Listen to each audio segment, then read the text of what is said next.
ନବକଳେବର ପଞ୍ଚଦଶ ଶତାବ୍ଦୀର କଥା। ସେତେବେଳେ ଭାରତରେ ଚାଲୁଥିଲା ବଙ୍ଗୀୟ ତଥା ମୋଗଲମାନଙ୍କ ଶାସନ।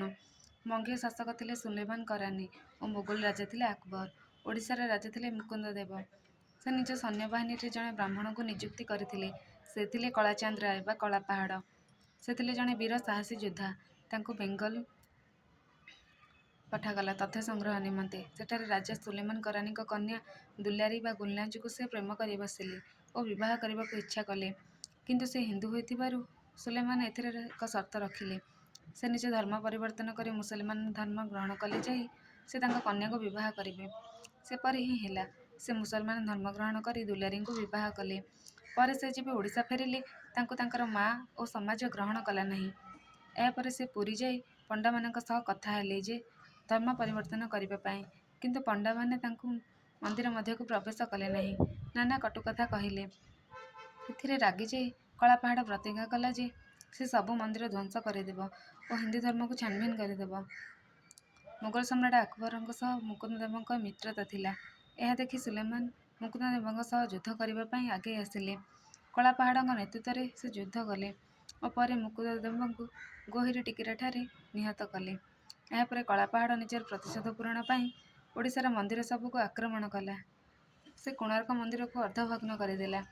ଏହାପରେ ସେ ପୁରୀ ଜଗନ୍ନାଥ ମନ୍ଦିର ଆକ୍ରମଣ ସୂଚନା ଜାଣିପାରି ପଣ୍ଡାମାନେ ଜଗନ୍ନାଥଙ୍କୁ ଗୋଟିଏ ଟାପୁ ପାରିକୁଦଠାରେ ଲୁଚାଇ ରଖିଥିଲେ। ଜଣେ ସେହି ସ୍ଥାନର ଠିକଣା ଦେଲା ଫଳରେ କଳାପାହାଡ଼ ଚତୁର୍ଦ୍ଧା ମୂର୍ତ୍ତିକୁ ସେଠାରୁ ଆଣି ଗଙ୍ଗାନଦୀ କୂଳରେ ସେମାନଙ୍କୁ ନିଆଁ ଲଗାଇ ପୋଡ଼ିଦେଲା। କିନ୍ତୁ ସମ୍ପୂର୍ଣ୍ଣ ବିଗ୍ରହ ଗୁଡ଼ିକ ପୋଡ଼ିଲା ନାହିଁ।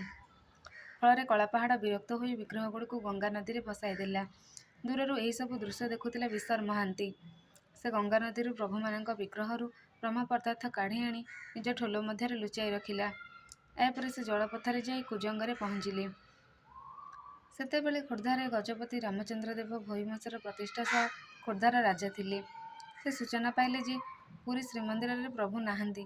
ଫଳରେ ଭକ୍ତମାନେ ଆସୁନାହାନ୍ତି। ସବୁ ଶ୍ରୀହୀନ ହୋଇ ରହିଛି। ଏହାପରେ ରାଜା ଅଧିଆ ପଡ଼ିଲେ ଓ ପ୍ରଭୁ ଶୂନ୍ୟବାଣୀ କଲେ ଯେ ମୁଁ ବ୍ରହ୍ମ ରୂପରେ ଗଡ଼କୁଜଙ୍ଗରେ କୁଞ୍ଜ ବିହାରୀ ରୂପେ ପୂଜା ପାଉଛି।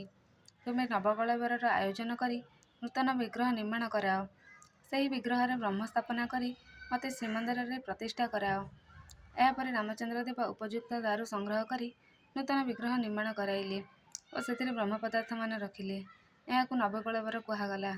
ନବ ଅର୍ଥାତ୍ ନୂଆ, କଳେବର ଅର୍ଥାତ୍ ଶରୀର। ଏହାପରେ ନିୟମିତ ଭାବରେ ପ୍ରଭୁ ପୂଜା ପାଇଲେ ଏବଂ ରଥଯାତ୍ରା ମଧ୍ୟ ହେଲା।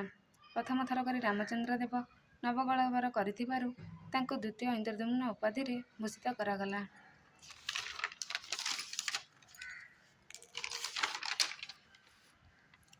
ନବକଳେବର ଅର୍ଥ ହେଉଛି ନୂଆ ଶରୀର। ପ୍ରଭୁ ବଳଭଦ୍ର, ଜଗନ୍ନାଥ, ଦେବୀ ସୁଭଦ୍ରା ଓ ସୁଦର୍ଶନଙ୍କର ପୁରୁଣା ବିଗ୍ରହରୁ ବ୍ରହ୍ମ ପଦାର୍ଥ ପରିବର୍ତ୍ତନ କରି ନୂତନ ବିଗ୍ରହ ସ୍ଥାପନା କରାଯାଏ। ଏହି ନବକଳେବର 8 ବର୍ଷ, 12 ବର୍ଷ କିମ୍ବା 19 ବର୍ଷରେ ଥରେ ହୋଇଥାଏ। ପ୍ରଥମେ ନବକଳେବର ରାମଚନ୍ଦ୍ରଙ୍କ ଦ୍ୱାରା 1575 ଖ୍ରୀଷ୍ଟାବ୍ଦରେ ହୋଇଥିଲା। ଏହାପରେ 1809, 1828, 1855, 74, 1893, 1912, 50, 1969, 1977, 96, 2015 ଏବଂ ଏହାପରେ 2034ରେ ହେବ ବୋଲି କୁହାଯାଇଛି। ନବକଳେବର ପାଇଁ ଦଇତାପତିମାନେ କାକଟପୁର ମଙ୍ଗଳା ପାଖକୁ ଯାଇଥାନ୍ତି ଓ ମା ସେମାନଙ୍କୁ ସେହି ଦାରୁଗୁଡ଼ିକର ଦାଗ ଦେଖାଇଥାନ୍ତି। ସେମାନେ ସେହି ନିମଗଛ ପାଖକୁ ଯାଆନ୍ତି ଏବଂ ଏହା କୌଣସି ସାଧାରଣ ଗଛ ନୁହେଁ। ସୁଦର୍ଶନଙ୍କ ବିଗ୍ରହ ନିମନ୍ତେ ସେହି ଗଛର 3ଟି ଶାଖାଯୁକ୍ତ ଲାଲ ରଙ୍ଗର ଛାଲ ଓ ଚକ୍ର ଚିହ୍ନ ଥିବା ଆବଶ୍ୟକ। ଦେବୀ ସୁଭଦ୍ରାଙ୍କ ଗଛରେ 5ଟି ଶାଖା, ହଳଦିଆ ଛାଲ ଓ ପଦ୍ମ ଚିହ୍ନ ଥିବା ଦରକାର ଓ ବଳଭଦ୍ର 7ଟି ଶାଖାଯୁକ୍ତ ଧଳା ବକଳ ହଳ ଚିହ୍ନ ଆବଶ୍ୟକ।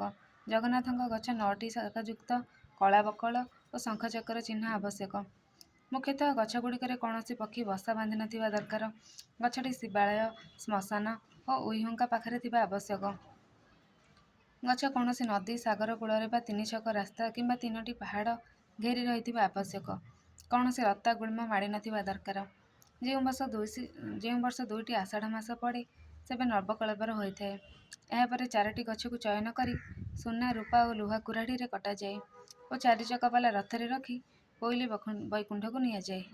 କୋଇଲି ଅର୍ଥ କବର ସ୍ଥାନ, ବୈକୁଣ୍ଠ ଅର୍ଥ ସ୍ୱର୍ଗ। ସେଠାରେ ଭଗବାନଙ୍କର ପୁରୁଣା ବିଗ୍ରହଗୁଡ଼ିକୁ କବର ଦିଆଯାଏ ଓ ନୂତନ ବିଗ୍ରହ ନିର୍ମାଣ କରାଯାଏ। ଏହି କାର୍ଯ୍ୟ ଗୁପ୍ତ ଭାବରେ 21 ଦିନ ମଧ୍ୟରେ କରାଯାଏ ଓ ନିର୍ମାଣ କାର୍ଯ୍ୟ ସମାପ୍ତ ପରେ ମୁଖ୍ୟ କାର୍ଯ୍ୟ ଥାଏ ବ୍ରହ୍ମ ପରିବର୍ତ୍ତନ, ଯାହା ଆଜି ଯାଏଁ କେହି ଦେଖିପାରି ନାହାନ୍ତି। ବ୍ରହ୍ମ ପଦାର୍ଥକୁ ଭଗବାନଙ୍କ ଅଂଶ କୁହାଯାଏ, ଯାହା ପୁରୁଣା ବିଗ୍ରହରୁ ବାହାର କରି ନୂତନ ବିଗ୍ରହରେ ସ୍ଥାପନା କରାଯାଏ। ବ୍ରହ୍ମ ସ୍ଥାପନା ସମୟରେ ମନ୍ଦିର ମଧ୍ୟରେ ସମସ୍ତ ଆଲୋକ ବନ୍ଦ କରିଦିଆଯାଏ ଏବଂ ଦଇତାପତିଙ୍କ ଆଖିରେ ଅନ୍ଧପୁଟୁଳି ବାନ୍ଧି ଦିଆଯାଏ ଓ ହାତରେ କପଡ଼ା ଗୁଡ଼ାଇ ଦିଆଯାଏ, ଫଳରେ ସେ ଯେପରି ସ୍ପର୍ଶ କରି ନ ଜାଣିପାରନ୍ତି ବ୍ରହ୍ମ ପଦାର୍ଥ କ'ଣ। ଏହି କାର୍ଯ୍ୟ ଗୁପ୍ତ ଭାବରେ କରାଯାଏ। ଦଇତାପତିଙ୍କ ପୁରୁଣା ବିଗ୍ରହରୁ ବ୍ରହ୍ମ ପଦାର୍ଥ କାଢ଼ି ନୂତନ ବିଗ୍ରହ ଗୁଡ଼ିକରେ ପ୍ରବେଶ କରାନ୍ତି, ଯାହାକୁ ବ୍ରହ୍ମ ପରିବର୍ତ୍ତନ କୁହାଯାଏ। ଏହି ବ୍ରହ୍ମ ପଦାର୍ଥ କ'ଣ ତାହା ଆଜି ଯାଏଁ ରହସ୍ୟ ହୋଇ ରହିଛି। ଏହାପରେ ନୂତନ ବିଗ୍ରହ ଗୁଡ଼ିକୁ ପୂଜାର୍ଚ୍ଚନା କରି ରତ୍ନ ସିଂହାସନରେ ସ୍ଥାପନା କରାଯାଏ। ତାପରେ ନିୟମିତ ଭାବରେ ପୂଜାର୍ଚ୍ଚନା ବିଧି ଲାଗୁ ହୁଏ ଏବଂ ଭକ୍ତମାନେ ଦର୍ଶନ ପାଇଁ ଆସିଥାନ୍ତି। ସେହିପରି ଭାବରେ ପ୍ରତି 12 ବର୍ଷ 19 ବର୍ଷରେ ଥରେ ନବକଳେବର ଆୟୋଜିତ ହୋଇଥାଏ।